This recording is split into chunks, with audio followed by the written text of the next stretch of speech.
देखो बिना प्रसादी के कोई नहीं जाएंगे, प्रसादी की व्यवस्था चालू है। अब थोड़ी देर और भगवत चर्चा। एक बार जयकारा हाथ उठा के, जय जय श्री राम हे राम। अब देखो जी, अभी हमने कहा था भागवत महापुराण में 12 स्कंद है। सभी स्कंदों के अपने अपने नाम है। देखो नाम समझ लो तो उस स्कंद में वर्णित विषय स्वतः ही समझ में आ जाता है। पहले स्कंद का नाम है अधिकारी स्कंद और दूसरे स्कंद का नाम है साधन स्कंद। इस स्कंद में 10 अध्याय हैं। सुखदेव जी महाराज ने दूसरे स्कंद में आत्म कल्याण के साधनों का वर्णन किया, योग का वर्णन किया, ज्ञान का वर्णन किया और फिर अंतिम में परीक्षित ब्रह्मा जी ने 3 बार अच्छी प्रकार से वेदों का अध्ययन किया और अध्ययन करके निर्णय निकाला, न यतो अन्या शिवा पंथा विसता संसता भी है वासुदेवे भगवती भक्ति योगो यतो भवे। कि मनुष्य के कल्याण के लिए भक्ति से बढ़कर साधन और कुछ भी नहीं। देखो भैया, सरल सुखद मार्ग यहाँ भाई भगति मोरी पुराण श्रुति का सबसे सरल साधन है नारायण का भजन का, भगवान की भक्ति का। बिना भक्ति के कल्याण होगा कि नहीं।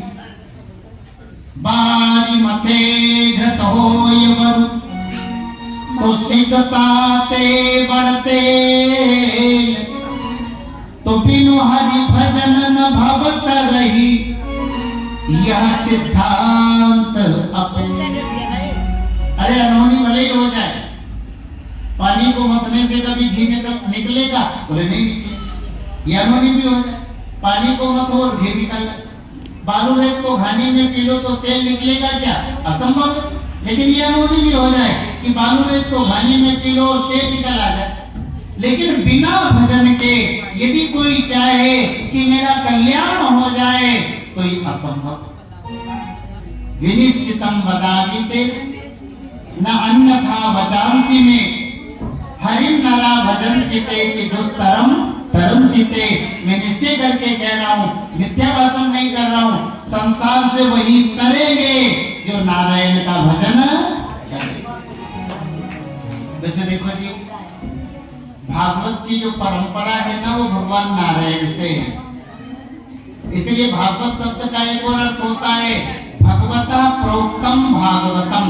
भगवान के द्वारा कहा गया जो ग्रंथ है उसे कहते हैं भागवत।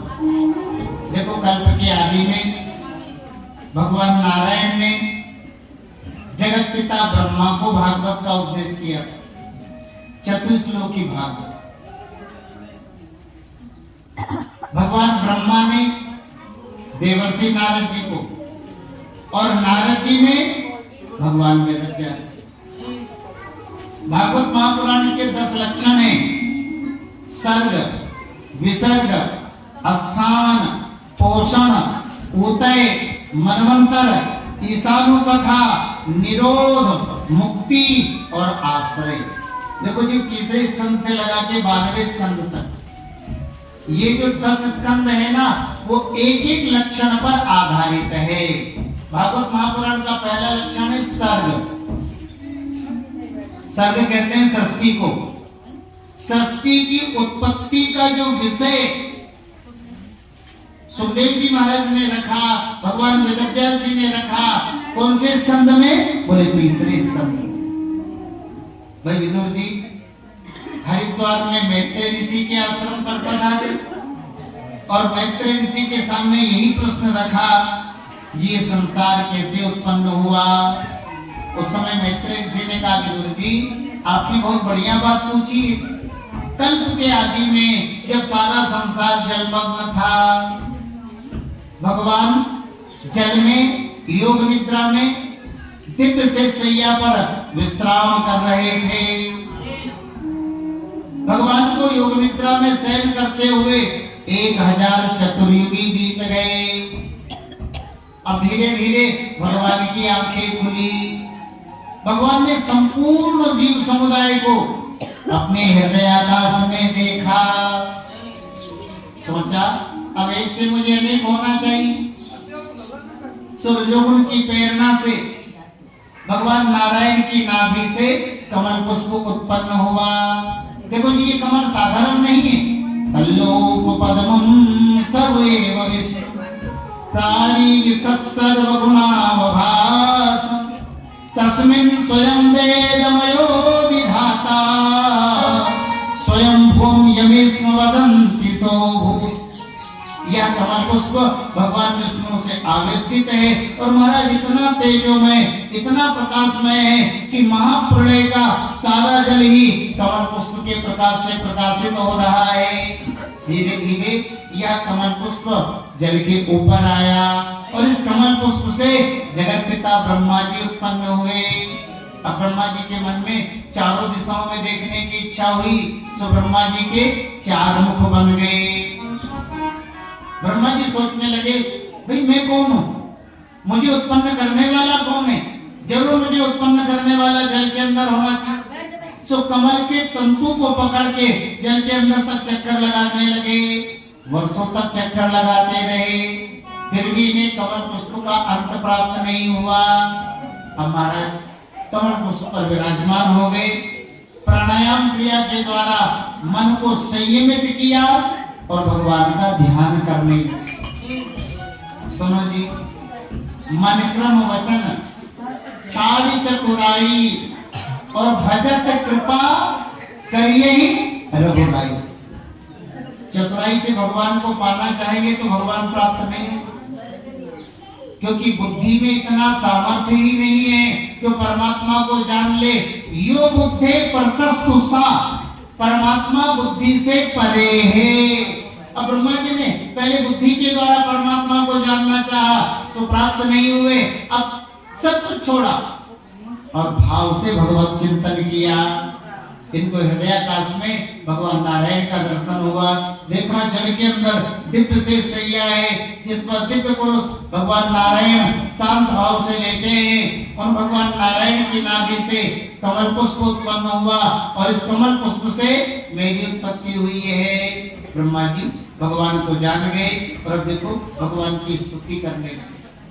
25 श्लोकों में ब्रह्म स्तुति। ज्ञातोऽसि मेत्य सुरुचिरान् ननुदेह भाजम् न ज्ञायते भगवतो गतिरित्यवद्यम् नान्यत्वदस्ति भगवन्नपि तन्न शुद्धम् माया गुणव्यतिकरादिदुरोर्विभासि। हे भगवान, ये मेरा बहुत बड़ा सौभाग्य। ज्ञातोऽसि मेत्य, जो मैं आज आपको जान सका। हमारा वही क्षण हमारा सौभाग्यशाली होगा, वही समय हमारा धन्य होगा जब हम उस परमात्मा को जाना। भगवान को जानना सहज बात नहीं। संसार को अपन जानते, लेकिन परमात्मा को नहीं जाना तो कुछ भी नहीं जाना, और कुछ भी नहीं जाना जिसने परमात्मा को जान लिया उसने सब कुछ जो है जाना। महाराज 25 श्लोकों में ब्रह्मा जी ने भगवान की स्तुति की। भगवान ने आकाशवाणी की, ब्रह्मा डरो मत, आलस्य का त्याग करो। जिस संसार की रचना का भाव आपके अंतर मन में है उसकी मैंने व्यवस्था की है, लेकिन आप तपस्या करो। अब ब्रह्मा जी ने तपस्या की। धीरे धीरे हवा का जल का पान किया, सृष्टि का वातावरण सम हुआ। तब देखो जी, सबसे पहले 10 प्रकार की सृष्टि। आद्यस्तु महत् सर्गा, पंच महाभूत, पृथ्वी, वायु, जल, आकाश और अग्नि। दूसरे में अहंकार, तीसरे में तन्मात्राएं, रूप, गंध, स्पर्श और शब्द। चतुर्थ इंद्रिय सर्गा, चौथे में इंद्रिय 5 ज्ञान इंद्रिय, 5 कर्म इंद्रिय। 5वें में मन, 6ठे में बुद्धि। ये 6 प्रकार की जो सृष्टि है ना, ये प्राकृत सृष्टि कहलाई। 7वें में वृक्ष और लताएं, 8वें में पशु और पक्षी, 9वें में रजोगुण की अधिकता है। ऐसे हम आप मनुष्यों को उत्पन्न किया। और 10वें में देव सर्गीय, भूत प्रेत इत्यादि सब देव सर्ग के अंतर्गत आते हैं। फिर 4 युगों का समय निर्धारण हुआ। फिर संकादिक ऋषि उत्पन्न हुए, फिर जो है रुद्र देवता प्रकट हुए, फिर 10 ऋषि उत्पन्न हुए। कहने का तात्पर्य व्याकरण इत्यादि भाषा, वेद, इतिहास, पुराण। फिर पूर्व भाग से महाराज मनु, अधो भाग से महारानी शत्रुपा उत्पन्न हुई। भगवान 12 अवतार धारण करके जल के ऊपर पृथ्वी को लाए और पृथ्वी पर मनुवंश का विस्तार हुआ। इन सब ऋषियों का वर्णन विस्तार सा कल के प्रसंग में, क्योंकि समय भी हो गया और हमारे भक्तों का भी भाव रहता है कि भाई भोजन में सब लेट हो, वो काम में भी, तो अब समय हो गया। आप सबकी मंगल कामना करते हुए यही वाणी को विराम देंगे। हम यो प्रसादी की व्यवस्था है ना अपनी बना के रखी। अब एक आध भजन का आनंद ले लो। देखो जी, कथा भी आनंद